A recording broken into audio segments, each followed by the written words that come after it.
Hello and welcome to Press TV News Analysis. I'm Kaveh Taqvai.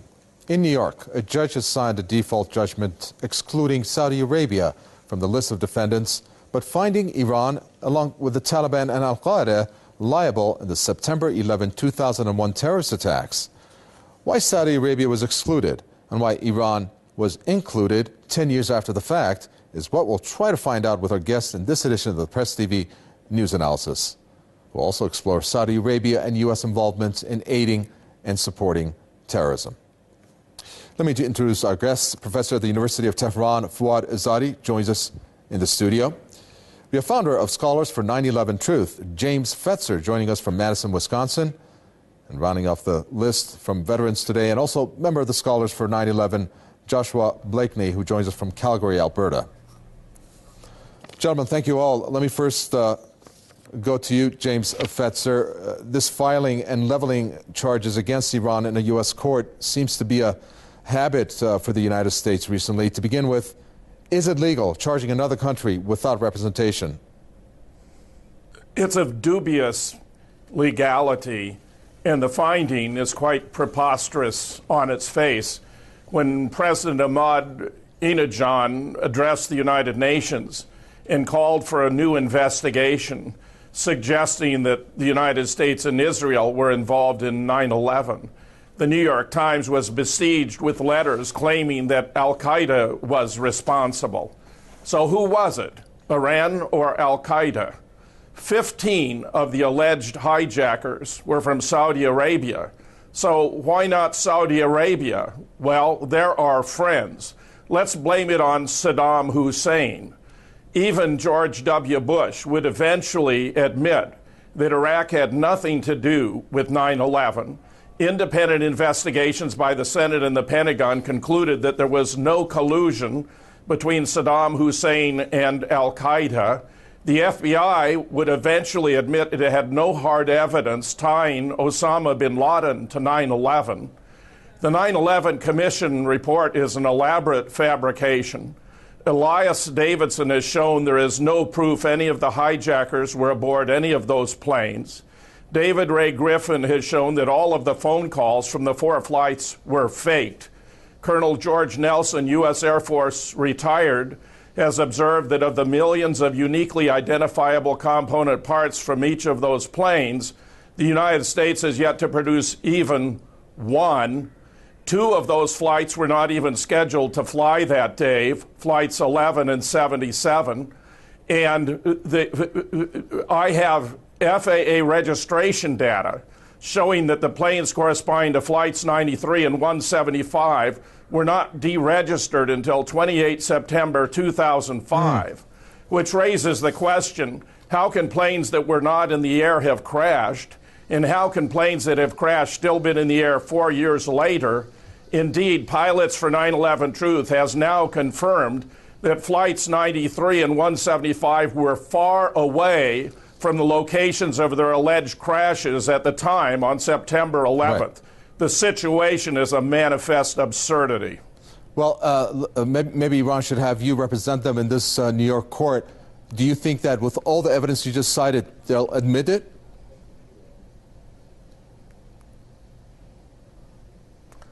Well, there's an evasion of responsibility here. In fact, multiple investigations by independent journalists have revealed that Israel, the Mossad, played a key role on 9/11. That includes the research by Alan Sabrowski, Christopher Bolin, Wayne Madsen. There are whole websites devoted to this. Rediscover 9/11, for example. Look up the dancing Israelis.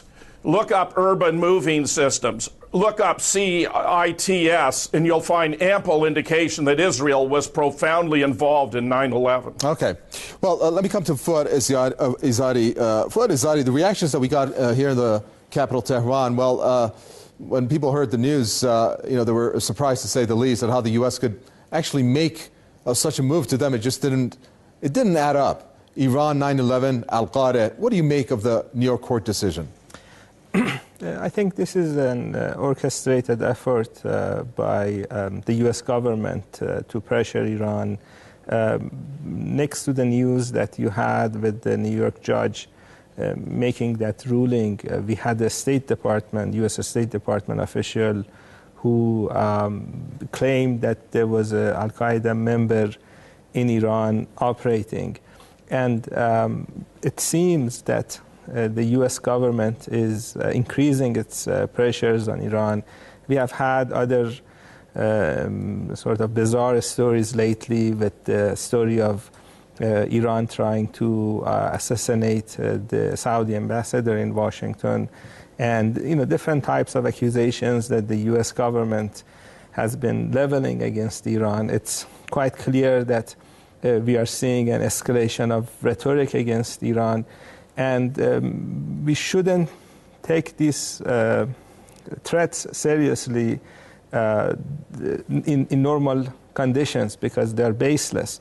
The problem is that the U.S. government has a tradition of leveling these types of threats and then attacking countries based on dubious allegations, and that's what makes all these things scary.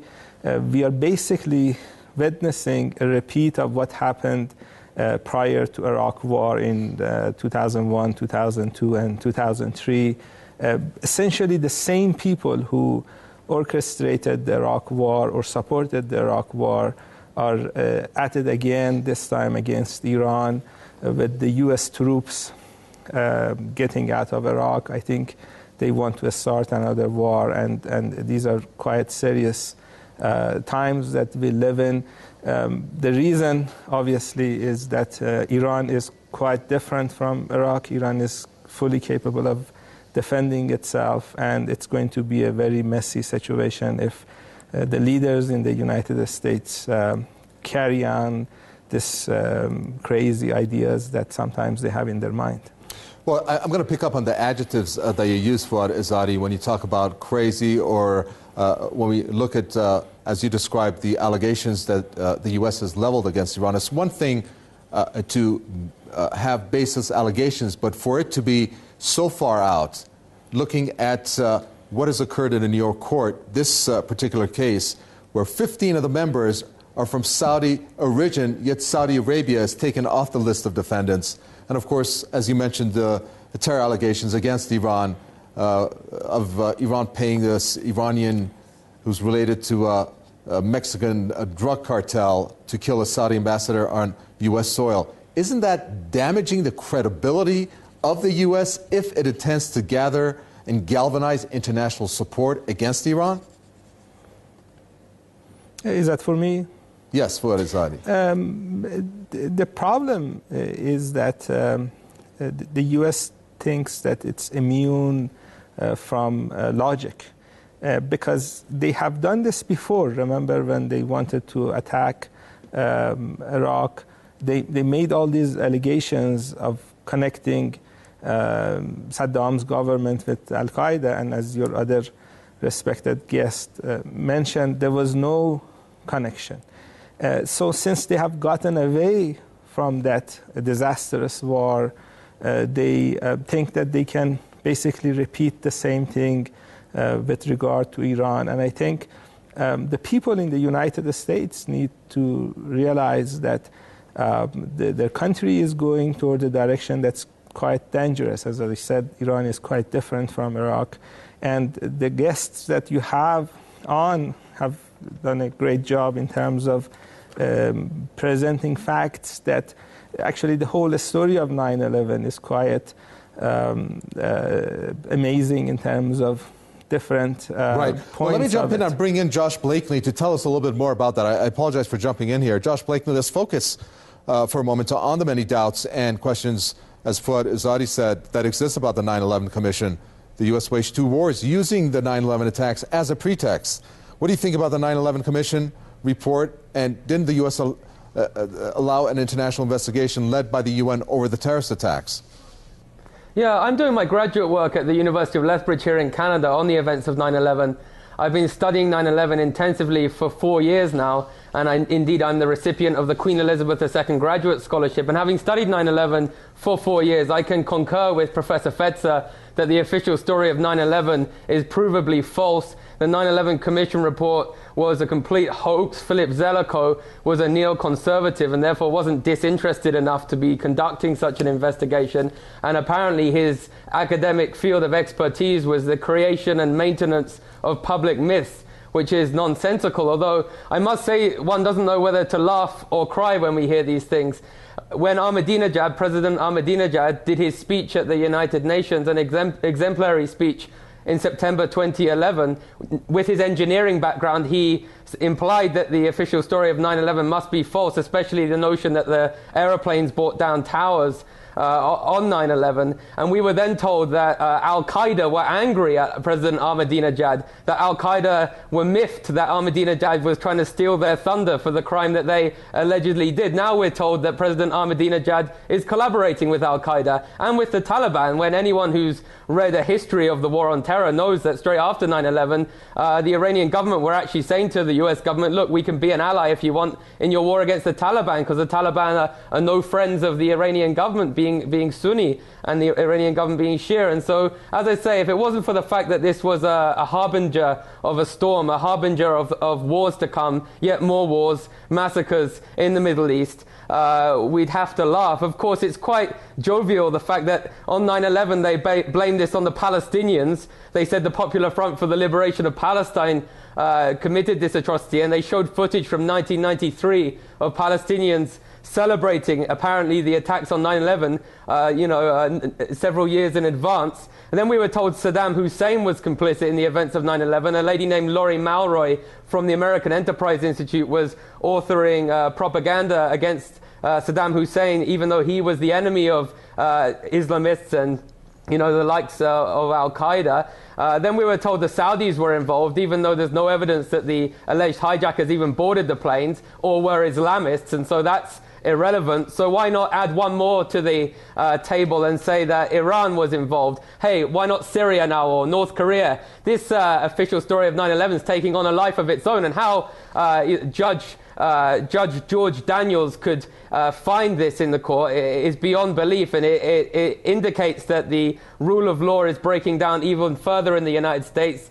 Judge Daniels was a former professor of the Brooklyn Law School. I don't know if that might have something to do with it, but this is ridiculous. And as Professor Fetzer suggested, Israel and the US, their fingerprints are all over the events of 9/11. And of course, Israel's role in this is so significant because Israel, it wants to balkanize the Middle East. It wants the Arabs and Muslims fighting each other in a civil war type situation. The Middle East is highly vociferous. And so that's why Israel's happy to have the Saudis, the Iranians, the Palestinians, any Arab regime or Arab government, Muslim government, or in your case Persian government, because it wants to have regional hegemony. It doesn't want the Saudis or the Iranians to have regional hegemony. And it's very smart, those who support Israel in the United States, they realize that a key part, if they're going to try to attack Iran, is demonizing the Iranian government and dehumanizing the Iranian people in the eyes of the American people. And so our job as 9/11 truthers is to tell the American people that they ought to empathize with the Palestinians, because 3,000 of their citizens were killed on 9/11 with the complicity of the Israeli government. Well, James Fetzer, let's go with the line that our guest there in Calgary is saying regarding Israel, in terms of wanting regional countries to be added to this list, and also at the same time, from what I understood, for them to have friction between each other, throwing Saudi Arabia against Iran, pitting themselves against each other through this being this court case. Do you agree with that? Yes, I do agree with that. And the representatives of the American Enterprise Institute have now acknowledged that the issue with Iran has nothing to do with nuclear weapons, but rather with it having an increasingly strong sphere of influence in the Middle East.